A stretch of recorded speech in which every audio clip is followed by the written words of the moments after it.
बिस्मिल्लाहिर्रहमानिर्रहीम। तो piece wise defined function को थोड़ा समझ लेते हैं।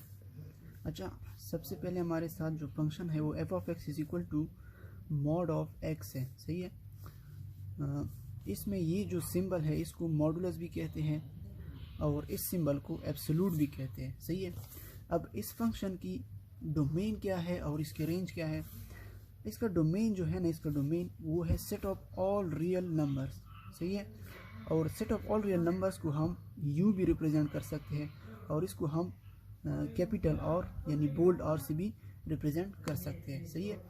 इसका जो रेंज है ना, रेंज, अच्छा इसको समझ लेते हैं ना कि इसकी डोमेन ऑल रियल नंबर क्यों है और इसका रेंज जो है, range set of all non negative real number है। नॉन नेगेटिव रियल नंबर मतलब वो तमाम नंबर्स जो नेगेटिव ना हो, वो तमाम रियल नंबर्स जो नेगेटिव ना हो उसको हम नॉन नेगेटिव रियल नंबर्स कहते हैं। सही है। अब इसको हम इस तरह भी रिप्रेजेंट कर सकते हैं, zero up to positive infinity. इसका मतलब ये है कि ज़ीरो से लेकर इन्फिनिटी तक जितनी भी नंबर्स है वो इसके रेंज में आ सकते हैं। किस चीज़ की रेंज में? ये जो फंक्शन है ये, इसके रेंज में वो सारे नंबर्स आ सकते हैं जो ज़ीरो से लेकर इन्फिनिटी तक हो। सही है। अब इसको देख लेते हैं ना कि इसका डोमेन जो है वो set of all real numbers क्यों आ रहा है और इसका रेंज जो है वो ऑल पॉजिटिव रियल नंबर क्यों आ रही है। सही है। अच्छा, सबसे पहले मैंने इधर एक टेबल ड्रॉ किया हुआ है। सही है। ये मैंने वही फंक्शन लिया हुआ है F of x is equal to absolute of x. सही है। अब जब हमने इनपुट वैल्यूज़, मतलब इधर मैंने लिखा है input values output values. Input value क्योंकि हमारे साथ क्या है, एक्स है। सही है। एक्स हम इनपुट करेंगे और आउटपुट में हमें एफ ऑफ एक्स की वैल्यू इधर मिलेगी। सही है। तो वो हम इधर लिख लेते हैं। सही है। अच्छा, f of x is equal to mod of x, ये हमारे साथ फंक्शन है। अगर हम इसको ज़ीरो दे दें तो ज़ीरो हमारे साथ इनपुट हुआ ना, हमने ज़ीरो दे दिया। सही है। तो mod of zero is equal to zero. अगर हम इसको वन दे दें तो mod of one is equal to one. अगर हम इसको माइनस वन दे दें तो mod of minus one is equal to one. सही है। इन वैल्यूज़ को इधर लिख लेते हैं। जब हमने ज़ीरो दिया इनपुट में हमने ज़ीरो लिखा हुआ है तो आउटपुट में हमें क्या मिलेगा, ज़ीरो मिलेगा। इसी तरह अगर हम वन दे दें, इनपुट में वन दे दें तो आउटपुट में हमें वन मिलेगा। सही है। अगर हम माइनस वन दे दें तो आउटपुट में हमें क्या मिलेगा, वन मिलेगा। वो इधर लिखे हुए हैं, मैं साथ में लिख रहा हूँ, आप लोग इधर देख सकते हो। मैं अगर हम इसको टू दे दें इनपुट में तो आउटपुट में हमें टू मिलेगा। अगर हम इसको माइनस टू दे दें तो हमें आउटपुट में क्या मिलेगा, टू मिलेगा। सही है। इसका मतलब क्या है, इसका मतलब ये है, इधर टेबल से भी हम देख सकते हैं कि इधर देखो zero one minus one two minus two, ये क्या है, ये इनपुट वैल्यूज़ है और इनपुट वैल्यूज़ हमारे साथ क्या होती है, डोमेन होती है। तो देखो ज़ीरो से लेकर वन माइनस वन कुछ भी इसमें आ सकता है, लेकिन अगर हम आउटपुट वैल्यूज़ देखें तो zero one one two two, इसका मतलब यह है कि आउटपुट में हमें नेगेटिव वैल्यू नहीं मिल रही है, आउटपुट में हमें सिर्फ और सिर्फ पॉजिटिव नंबर्स मिल रहे हैं। देखो, और इनपुट में हम नेगेटिव नंबर भी दे रहे हैं, ज़ीरो भी दे रहे हैं, वन भी दे रहे हैं, पॉजिटिव नंबर भी दे रहे हैं। तो इसीलिए हमने इधर लिखा हुआ है कि इसका जो डोमेन है, domain set of all real number है। सही है। Set of all real number, देखो इसमें नेगेटिव भी आ रहे हैं, ज़ीरो भी आ रहे हैं, वन भी आ रही है, पॉजिटिव नंबर भी आ रहे हैं। लेकिन इसका रेंज जो है set of all non negative real number, मतलब सारे वो नंबर जो नेगेटिव ना हो। तो देखो आउटपुट में हमें क्या मिल रहा है, सारे पॉजिटिव नंबर ही मिल रहे हैं। अच्छा, अब इसको पीस वाइज फंक्शन क्यों कहते हैं। सही है। ये जो फंक्शन है वही वाला फंक्शन है, इसको पीस वाइज फंक्शन क्यों कहते हैं, क्योंकि हम इसको इस तरह पीस वाइज भी लिख सकते हैं। ये देखो, ये देखो, और इसको जो ये दिया गया है इस फंक्शन के सामने, ये वाला चीज़ जो दिया गया है, ये असल में क्या है, इसको हम नेचुरल डोमेन कहते हैं। क्या चीज़, नेचुरल डोमेन। नेचुरल डोमेन का मतलब ये है ना, ये है कि इसके लिए डोमेन जो है वो स्पेसिफाई हो चुका है कि यही इसका डोमेन होगा। अब अगर इधर मैंने लिखा भी है कि if someone want to give the input values less than 1 he will use this one function। तो देखो ये एक फीस है उस फंक्शन का, ये वाला जो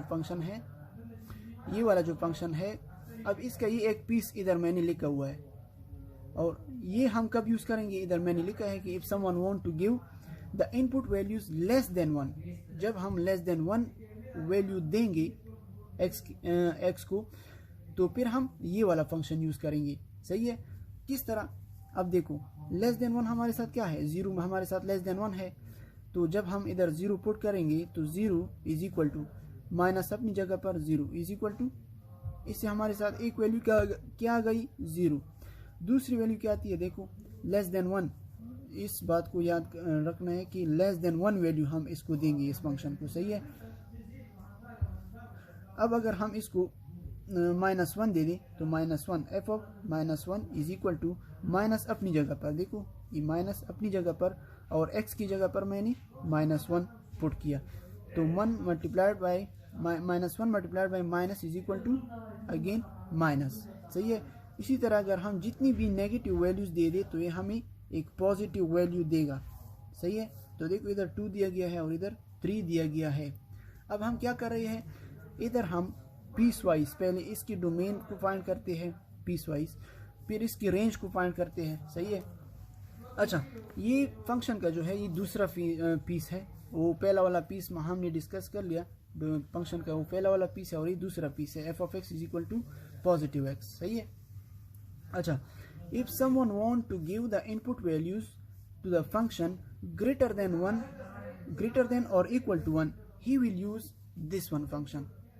मतलब ये जो हमारे साथ फंक्शन दिया गया है जिसको हमने पीस वाइज लिखा है, इसको हम पीस वाइज फंक्शन कहते हैं।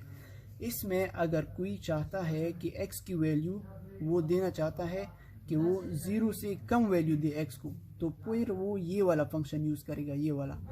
लेकिन अगर कोई चाहे कि वो x को 0 से ग्रेटर वैल्यू देना चाहता है तो वो फिर ये वाला फंक्शन यूज़ करेगा।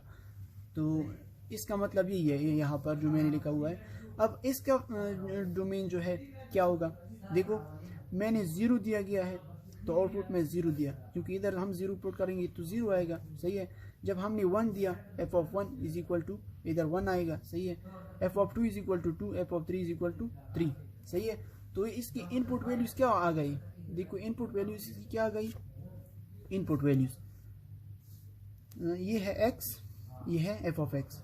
जब हमने x को 0 दिया, सही है, तो उसने हमें 0 दिया दोनों की इसमें। जब x को हमने 1 दिया तो हमें 1 मिला, जब x को -1 दिया तो 1 मिला। ये 1 किस तरह मिला, देखो इधर हमने x को -1 दिया था ना, x को -1 दिया था तो आउटपुट में हमें 1 मिला था। इसी तरह x को हमने जब -2 दिया था तो हमें आउटपुट में 2 मिला था। तो देखो हमें पॉजिटिव वैल्यूज ही मिल रहे हैं। क्या मतलब, इसका मतलब ये है कि इसका जो डोमेन होगा, डोमेन मैंने लिखा हुआ है वो तो वही वाज़ेह है, वो -∞ से लेकर इन्फिनिटी तक कुछ भी हम इसको दे सकते हैं। लेकिन इसका जो रेंज होगा, ये r जो है ये रेंज को रिप्रेजेंट कर रहा है, रेंज जो होगा वो क्या होगा 0 से लेकर इन्फिनिटी तक। मतलब 0 भी इसमें इंक्लूडेड है। अगर हम इसको 0 दे दें, इस फंक्शन को 0 दे दें तो हमें 0 दे सकता है, F of 0 is equal to 0। तो 0 भी इसमें इंक्लूड है, 0 से लेकर अप टू पॉजिटिव इन्फिनिटी तक कुछ भी नंबर हम इसको दे सकते हैं। सही है, तो ये इसका रेंज हो गया। इधर से इधर भी हम देख सकते हैं, तो हमें क्या है सिर्फ पॉजिटिव वैल्यूज ही मिल रही है, नेगेटिव वैल्यूज का नामो निशान भी इधर नहीं है। देखो तो ये रेंज हो गया और ये इसका डोमेन वैल्यूज हो गई। सही है, अब ग्राफ को इधर देख लेते हैं, इसका ग्राफ किस तरह आएगा। इधर वैल्यूज भी देखा करिए आप साथ साथ में। जब 0 था, जब 0 इनपुट था, ये x है और ये y है, तो y भी क्या था 0 था। जब x हमारे साथ 0 था तो y भी 0 था। जब x हमारे साथ 1 था, x 1, तो y भी हमारे साथ क्या आ गया 1 आ गया। जब x हमारे साथ 2 था, y भी हमारे साथ क्या आ गया ये 2, ये 2। जब x हमारे साथ 3 था 1 2 3, तो ये भी 1 2 3, ये भी 3 आ गए। सही है, इसी तरह अगर जब हमने x को -1 दिया तो उसने पॉजिटिव 1 दिया, x को जब हमने -2 दिया तो उसने पॉजिटिव 2 दिया, x को जब हमने -3 दिया तो पॉजिटिव 3। इसी तरह इसका जो ग्राफ होगा वो वी शेप होगा, इस तरह वी शेप। तो होप आप लोगों को समझ आ गई होगी। और बस स्टूडेंट जो कहते हैं वो ये कहते हैं मेरे ब्रदर्स की आप लोग वीडियो बहुत लंबी बनाते हो ना, तो देखो ये 40 मिनट का क्लास में किस तरह 5 मिनट में एक्सप्लेन करूँ, नहीं हो सकता यार। तो थोड़ा गुजारा किया करें और समझने की कोशिश करें, बस पॉइंट्स जो है ना वो जो कंसेप्ट है वो क्लियर करें। बाकी ये कटिंग वगैरह मुझसे होती है और बाज़ उर्दू में मिस्टेक्स होते हैं उस पर ध्यान ना दें। सही है, थैंक यू वेरी मच।